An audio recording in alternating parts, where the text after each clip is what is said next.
देखने और सुनने वालों को अस्सलाम वालेकुम।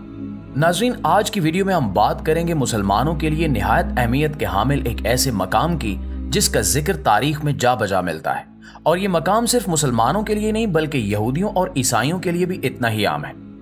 यरूशलेम की तारीख और अहमियत को जानना क्यों जरूरी है, और जहां दुनिया की तमाम ताकतें डील ऑफ सेंचुरी जैसे बड़े मंसूबों को हतमी शक्ल देने वाली हैं, वहीं पर यरूशलेम जैसा शहर जो मुसलमानों, ईसाइयों और यहूदियों के लिए यकसां अहमियत का हामिल है, इसका क्या किरदार है, इस बारे में हम अपनी इस वीडियो में तफसील से बात करेंगे। नाज़रीन, हैकले सुलेमानी का जिक्र कुरान पाक में बतौर एक मस्जिद के आया है और 17 साल तक हजूर अकरम सल्लल्लाहु अलैहि वसल्लम बैतुल मक़दस की तरफ रुख करके नमाज अदा करते रहे, ताकि यहूदियों को यह पैगाम दिया जा सके कि जिस खुदा ने हजरत मूसा अलैहिस्सलाम को भेजा था, उसी खुदा ने हजरत मोहम्मद सल्लल्लाहु अलैहि वसल्लम को भी भेजा है। और जिस तरह तौरात अल्लाह ताला ने नाजिल की है, इसी तरह कुरान मजीद भी अल्लाह ताला ने ही नाजिल किया है। इसके बावजूद भी आज यहूदियों और ईसाइयों की एक बड़ी तादाद अपने अकीदे पर ज्यों की त्यों कायम है। लेकिन हैरत अंगेज बात यह है कि यरूशलेम एक ऐसा मरकज है जिसे तीनों कौमें यानी ईसाई, मुसलमान और यहूदी दुनिया के खात्मे से मुंसलिक करते हैं। इस सिलसिले में यहूदियों का कहना है कि इन्हें जिस मसीहा के आने का इंतजार है, कि जिसके आने के बाद दुनिया खत्म हो जाएगी और वो इनके लिए बख्शिश का बायस बनेगा, वो मसीहा यरूशलेम में ही उतारा जाएगा। लेकिन दुनिया के खत्म होने से पहले इनकी मसीहा की आमद यहूदियों के लिए एक सुनहरे दौर का आगाज होगा, और उस दौर में अपने मसीहा की क़यादत में वो सारी दुनिया पर राज करेंगे। यहूदियों का ये अकीदा ईसाइयों से बिल्कुल मुख्तलिफ है।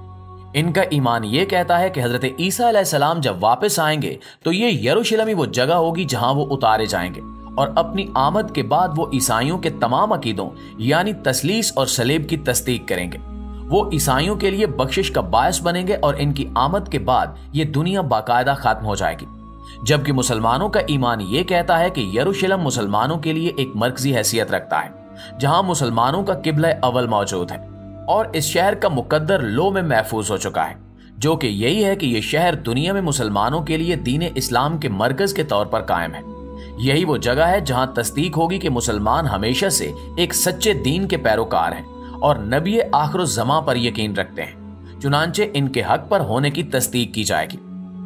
नाज़रीन, बावजूद इसके कि ये तीनों मज़ाहिब यानी ईसाइयत, यहूदियत और इस्लाम तारीखी हैसियत में हजरत इब्राहीम अलैहिस्सलाम से वाबस्ता हैं, आपस में शदीद इख्तिलाफात रखते हैं। चुनांचे ये कहना गलत नहीं होगा कि तीनों मज़ाहिब तो हक पर नहीं हो सकते।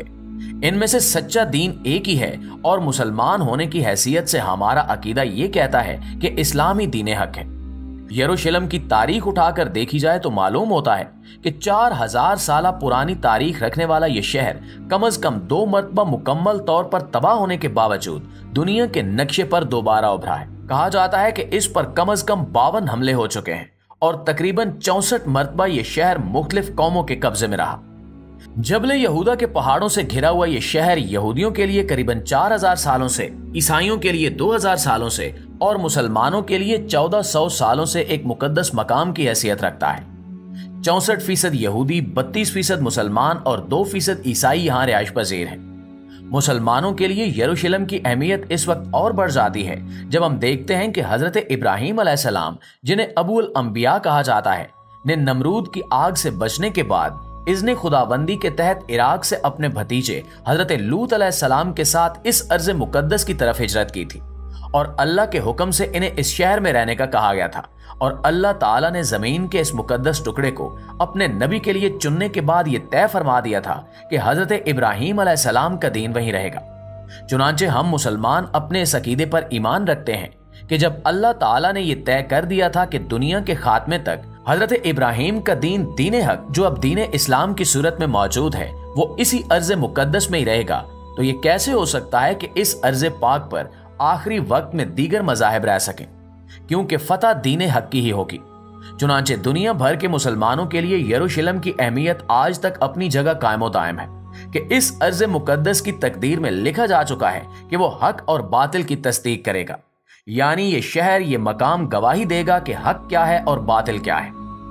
शहर यरूशलेम की तारीख का एक अहम बाब हजरत उमर बिन खत्ताब के दौर को माना जाता है। जब हजरत उमर रजी अल्लाह ताला अन्हु फातिह यरूशलेम की हैसियत से शहर में दाखिल हुए तो मामूल के मुताबिक वहां कोई खून रेजी नहीं हुई, ना ही किसी इंसान का कत्ल किया गया और ना ही किसी इबादत गाह को गिराया गया। 4000 सहाबा कराम के लश्कर के साथ दाखिल होने के बावजूद किसी की तरफ से इंसानियत की कोई तजलील और कोई तौहीन नहीं की गई। उसी जमाने में वहां पर अपनी खिलाफत कायम करने के बाद हजरत उमर रजी अल्लाह ताला अन्हु ने ईसाइयों और यहूदियों की इबादत गाहों का जायजा लिया और मुसलमानों के लिए मस्जिद की तामीर के लिए एक जगह मुंतखब की। जायजा लेना इसलिए जरूरी था ताकि ये मालूम हो सके कि मस्जिद में नमाज पढ़ने वाले नमाजियों का रुख खाना काबा की तरफ ही रहे। और इस दौरान हजरत उमर रजी अल्लाह ताला अन्हु को ऐसी कई जगह दिखाई गईं जो या तो यहूदियों की पुरानी इबादत गाहें थीं या जहां पर मुसलमानों का रुख मुतय्यन करना मुश्किल हो जाता। चुनांचे काफी छानबीन के बाद इस जगह पर यहाँ लकड़ी से बनाई गई एक सादा सी मस्जिद तामीर कर दी गई। ये वही मस्जिद है जो मस्जिद अक्सा कहलाती है। यहाँ पहली अजान देने के लिए हजरत बिलाल हबशी रजी अल्लाह ताला अन्हु से दरखास्त की गई, जो कि हजरत मोहम्मद सल्लल्लाहु अलैहि वसल्लम के विसाल के बाद से आजान देना छोड़ चुके थे। लेकिन हजरत उमर के इसरार पर मस्जिद अक्सा में इन्होंने पहली अजान दी और खलीफा हजरत उमर के पीछे सबने वहां नमाज पढ़ी। नाज़रीन, तारीख में आया है कि करीबन 72 हिजरी में खलीफा अब्दुल मालिक की तरफ से उस मकाम पर जहां हजरत मोहम्मद सल्लल्लाहु अलैहि वसल्लम बुराक पर सवार होकर महराज पर तशरीफ ले गए थे, एक शानदार इमारत की तामीर हुई। इस इमारत की तामीर में करीबन 4 साल लग गए और इसे काबतुस सखरा या डोम ऑफ द रॉक भी कहा जाता है। इस मकाम के बारे में रिवायात में यह भी आता है कि हजरत दाऊद अलैहिस्सलाम के दौर में यहूदी अपनी कुर्बानियां यहीं लाकर रखा करते थे और जब आसमान से आने वाली बिजली का शोला इस जगह पर आकर कुर्बानी को जलाता था तो ये उस कुर्बानी के कबूल हो जाने की निशानी समझा जाता था। इसके अलावा एक और आम पहलू इस जगह के बारे में यह है कि हजरत नूह अलैहिस्सलाम की कश्ती भी यहीं आकर रुकी थी और एक रिवायत में है कि इस दुनिया के खात्मे के वक्त जिस दिन को रोजे क़यामत कहा जाएगा, हजरत इसराफील अलैहिस्सलाम इसी मकाम पर खड़े होकर शोर फूंकेंगे। चुनांचे मुसलमानों के लिए अपने किबला अव्वल की हिफाजत करना, बैतुल मक़दस पर अपना तसल्लुत कायम करना और मस्जिद अक्सा की हिफाजत इनके दीन का अहम हिस्सा है। कुरान पाक में सूरह बनी इसराइल की चंद आयात के मुताबिक अल्लाह ताला मुसलमानों को मुखातिब करते हुए फरमाता है कि तुम हक परस्ती के साथ कायम रहो और अल्लाह के फर्माबरदार बनकर रहो। फिर जब आखिरत का जमाना आएगा तो हम दुनिया की तमाम कौमों से निकाल कर तुम्हें यहाँ ले आएंगे। चुनांचे अगर हम गौर करें तो नजर आता है कि दुनिया की तमाम कौमों से निकाल कर लाने का क्या मतलब है। अगर हम मौजूदा हालात पर गौर करें तो हमें नजर आता है कि दुनिया भर के ममालिक, अमेरिका, यूरोप, इसराइल, गर्ज के दुनिया के कोने कोने से यहूदी यहाँ जमा हो रहे हैं। यहूदी मस्जिद अक्सा की शहादत और वहाँ हैकल सुलेमानी की तामीर के लिए अब बिल्कुल तैयार हैं और वो निशानी के तौर पर एक लाल बिछड़े का इंतजाम कर रहे हैं, जिसके मिल जाने के बाद वो ना सिर्फ इसे ज़िबा करेंगे बल्कि इसके बाद इसे जलाकर इसकी राख से इस सरजमीन को पाक करेंगे और अपना तसल्लुत कायम करेंगे। मौजूदा हालात इसी तरफ इशारा कर रहे हैं कि यहूदी लाबी अपनी सबसे बड़ी गेम, जिसे डील ऑफ सेंचुरी भी कहा जाता है, की तरफ पूरी तरह मुतवज्जे है। चुनांचे वक्त का तकाजा है कि मुसलमान भी मस्जिद अक्सा की हिफाजत और बैतुल मक़दस की हिफाजत के लिए अपने हिस्से का किरदार अदा करने के लिए तैयार रहें। अल्लाह ताला से दुआ है कि वो तमाम मुसलमानों को अपनी हिफ्ज़ व अमान में रखे और ईमान पर कायम रखे। आमीन सुमा आमीन।